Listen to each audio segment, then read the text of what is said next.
And when my dad passed, I wrote his eulogy and chronicled his life to everything that happened from the time he was born until the time he passed, with parts of the Indians.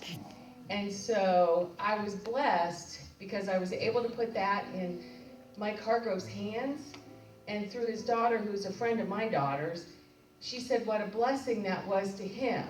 And how I tie that in is because as a leader, and as pastor would say too, oftentimes you don't get enough of that feedback from the people that you lead, and how that warms your heart. So that was just how God touched my heart, and I was able to pass that blessing along. And so as your weeks and days unfold, there's always opportunities to be a blessing to others, as we talked about last week. Amen? Amen. So let's look at a couple of announcements here before we get started. First off, prayer tonight has been canceled, just with everything going on. The pastor has chosen that we'll postpone that. We'll gather next month for that.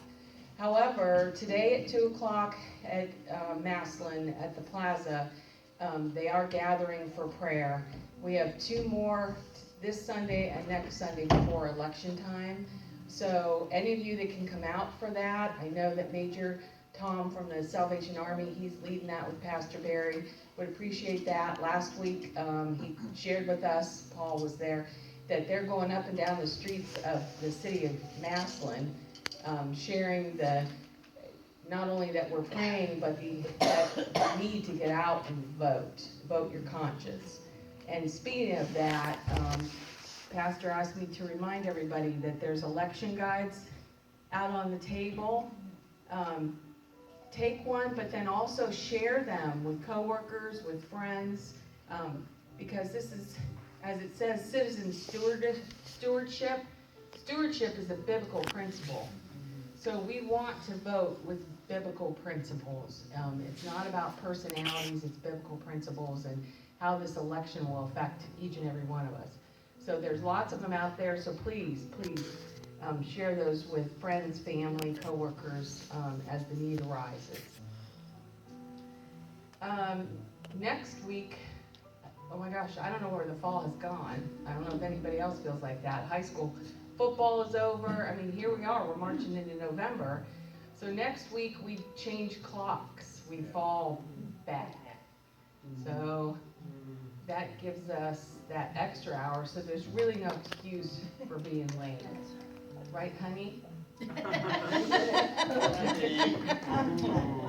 He looks forward to that. He hates the spring ahead. I listened to that for like weeks before that happens.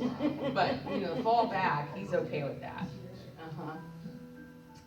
And then next week, we're going to start the Operation Christmas Child. The boxes will be out next week, and you can, they'll be available to take, so you can get a head start on all of that. I can't believe, but there's stuff, Christmas stuff out in stores and all of that.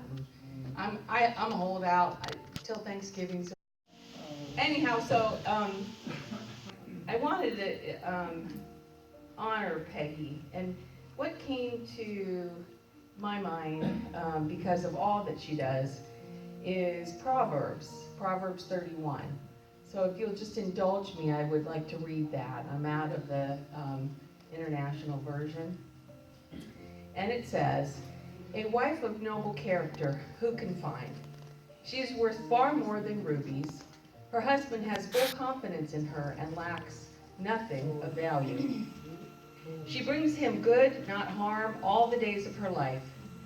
She selects wool and flax and works with eager hands. She is like the merchant ships, bringing her food from afar.